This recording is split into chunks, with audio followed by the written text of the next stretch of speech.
people like me. You need people like me so you can point your fucking fingers and say, that's the bad guy.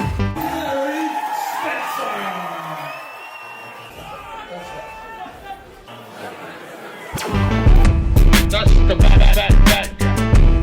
That's the bad guy. That's the bad guy. That's the bad guy.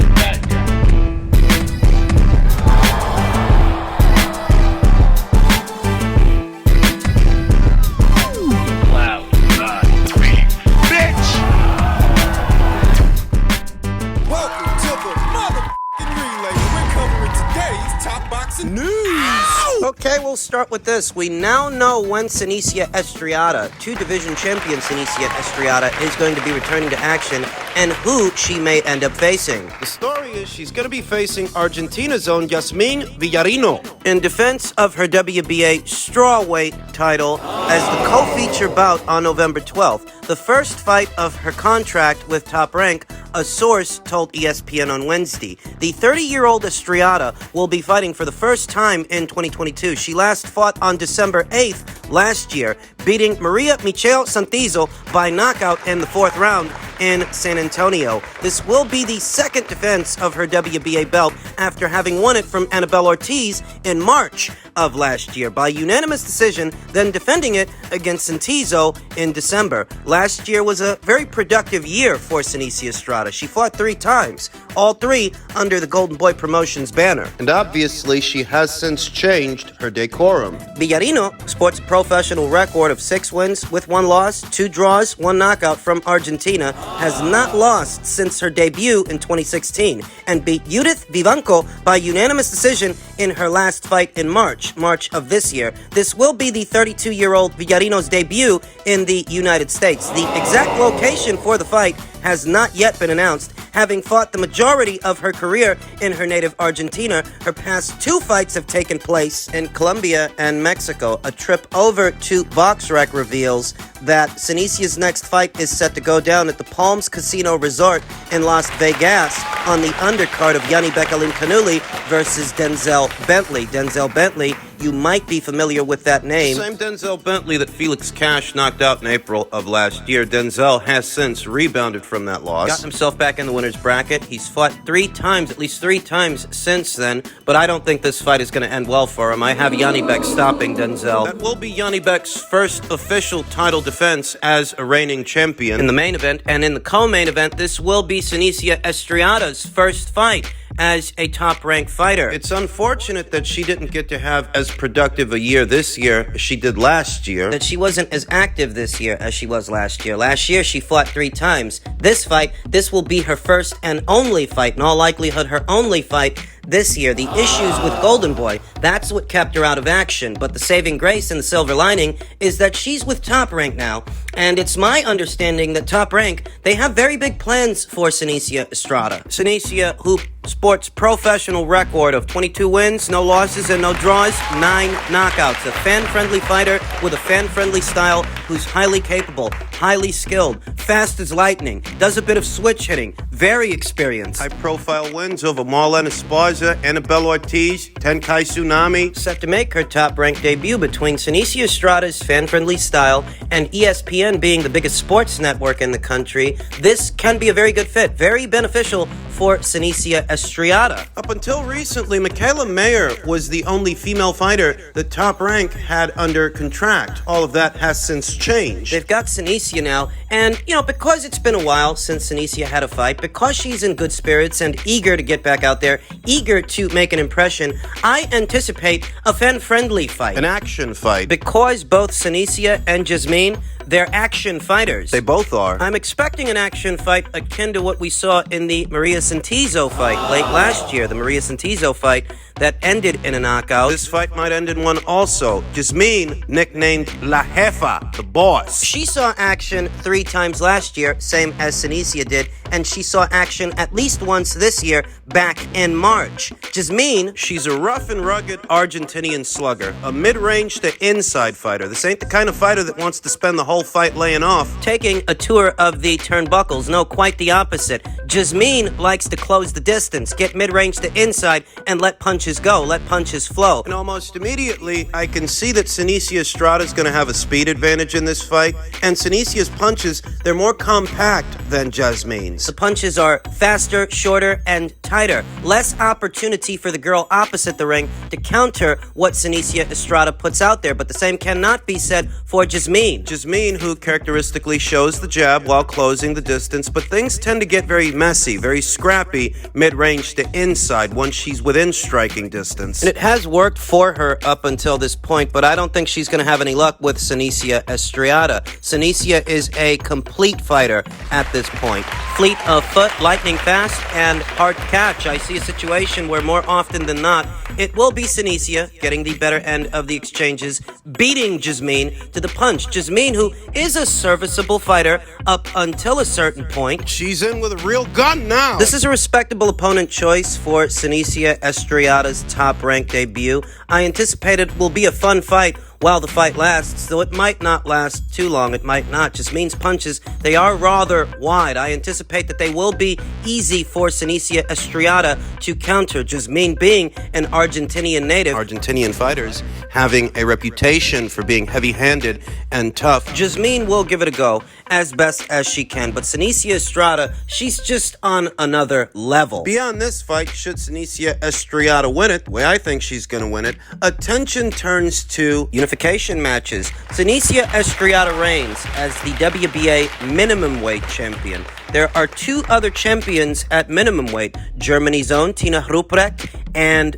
Costa Rica's own Yokasta Valle, and we know that Yokasta, she's over there on the Golden Boy Promotions side of things, holding both the IBF and newly obtained WBO title. Germany's own Tina Ruprecht has the WBC, and I anticipate that it may very well be Tina that Sinicia ends up unifying with next year. Beyond that, there's a lot left of the imagination. We'll just have to wait and see.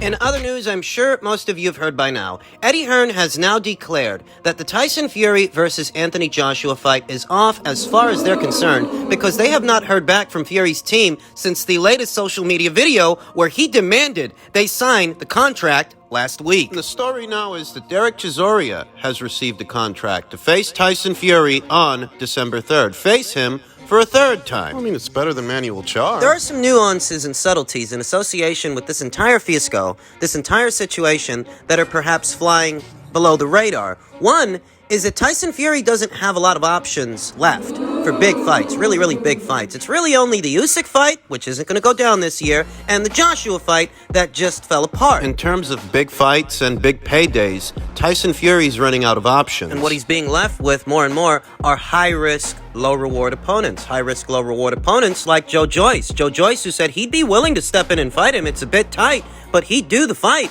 if it's offered to him. The problem for Tyson Fury is the plan is to do the undisputed fight with Usyk early next year, but he needs a keep busy fight before this year is out. He wants to get out there one more time, but he doesn't want to just get out there for peanuts. He doesn't want to just get out there for any old amount of money, given the amount of money he made from the Wilder fights, and more recently, the Dillian White fight earlier this year. He's not going to get out of bed for just any amount of money. Why go through the rigors of a camp? Why do it at all? Hey, where does this leave Manuel Chubb? Listen, we've had a lot of fun with the idea that Tyson Fury might actually try to sell his customers, his consumers, his fans a char fight. We've had a lot of fun with that, but realistically, Queensberry Promotions and BT Sport would have to be out of their minds to try to put a fight like that on pay-per-view. Tyson Fury has a unique problem. He's running out of box office fights, but every time he gets out there, he wants box office money. Get away from the fan-driven rhetoric. Get away from the he said, she said. At its base, that's the problem.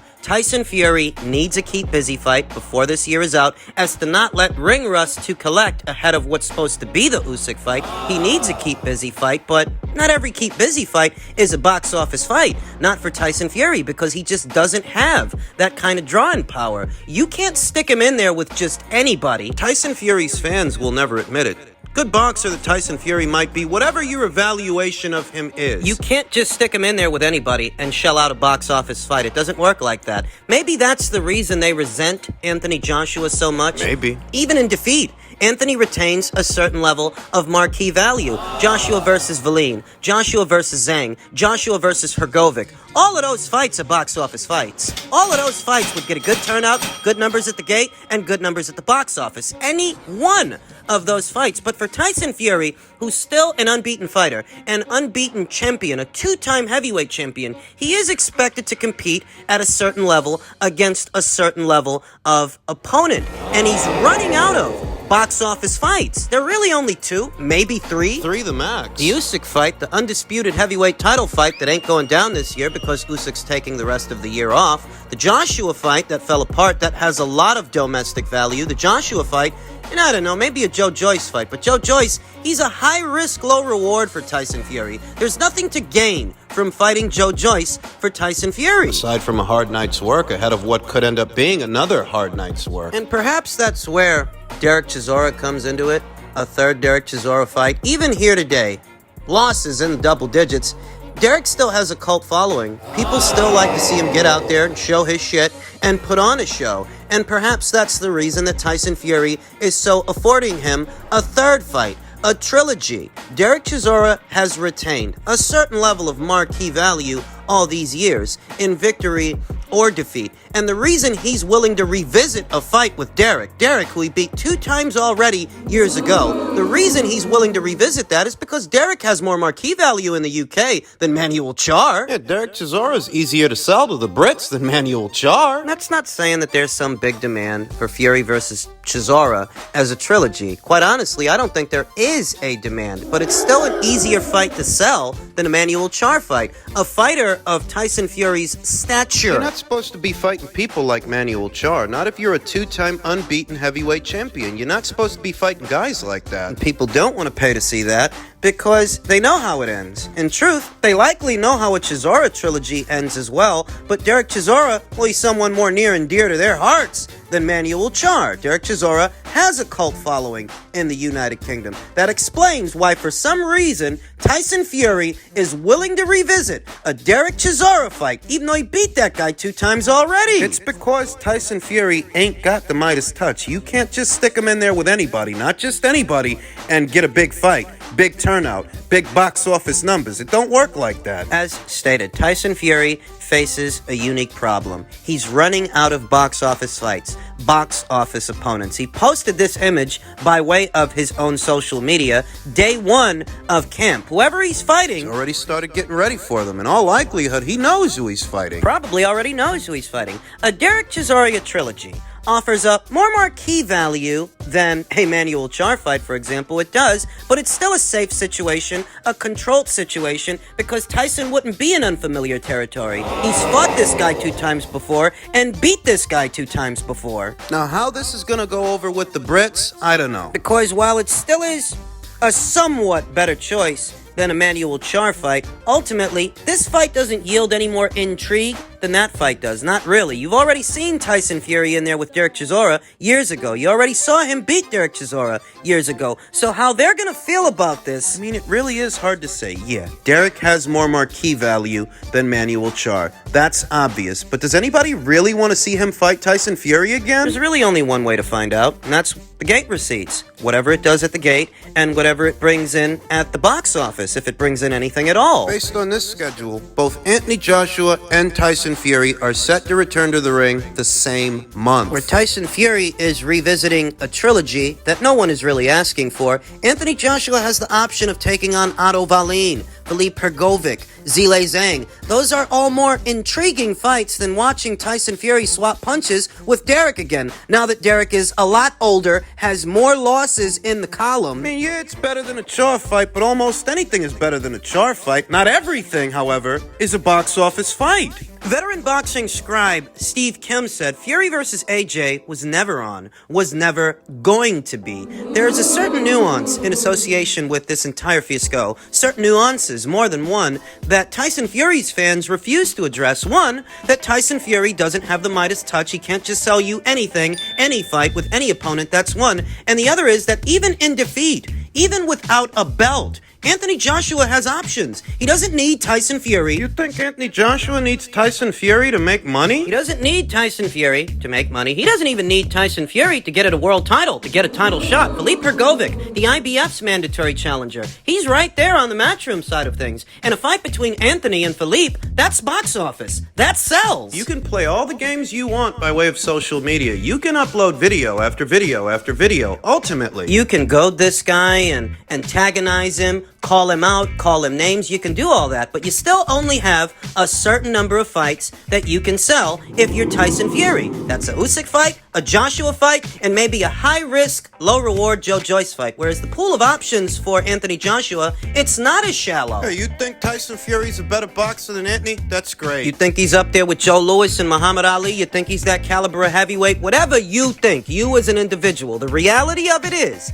Tyson doesn't have Anthony's drawing power. That's why Tyson brought Anthony into this conversation in the first place, because he knows that. Many unbeaten champions are going to be chasing around a guy coming off 2 back-to-back losses. Why would they do that? For what reason would a 2-time heavyweight champion, an unbeaten one, be chasing around a guy, goading a guy coming off 2 consecutive losses to fight him before this year is out? Why would he do that? The payday. That's why. He won't make the money with anybody else that he could make with Anthony, and he knows that. It's because of that Anthony Joshua has more leverage in the situation than people realize. He doesn't need Tyson Fury to make money. He doesn't need Tyson Fury to fight for an alphabet title. In all actuality, he doesn't need Tyson Fury. You can't just walk him into any old kind of deal. 1 or 2 days ago, Frank Warren suggested that they use an independent mediator to decide who gets the commercial rights for the fight. And It's stuff like that. It's stuff like that. it's a big part of the reason I didn't view the fight as being very realistic, at least not before this year was out, because Anthony Joshua doesn't need to walk into a situation like that with you. He can walk into most any other situation and be the A-side fighter to whoever's opposite the ring. He's not desperate. He's not desperate for a payday, desperate for a title. He doesn't have to bow down to you. He can get at a title in his own time, on his own terms, without you. But can you get the payday you're looking for without him? In truth, I don't even know if this was a legitimate attempt to get Anthony in the ring, or if it was just an attempt to make him look bad. I don't think Tyson Fury was expecting this to carry on for this long. I don't think Tyson Fury was expecting Anthony to agree to a 60-40 split. I don't think he was expecting Anthony to agree to face him on the 3rd as opposed to the 17th. When Tyson Fury made Anthony that offer, I don't think that Tyson was expecting Anthony to agree to it, to say yes. I really don't. And if he made him an offer that he himself wasn't expecting Anthony to accept, what was he really doing then? What were you hoping to achieve? This is the inconvenient truth. Tyson Fury might be an unbeaten 2-time heavyweight champion. He might be a very accomplished guy and a very good fighter. But that doesn't give him the same marquee value that Anthony has. And because he still has so much marquee value, he has leverage. He's not going to starve because he can't get a Tyson Fury fight. Is that what you guys think? Making this fight this year was never realistic.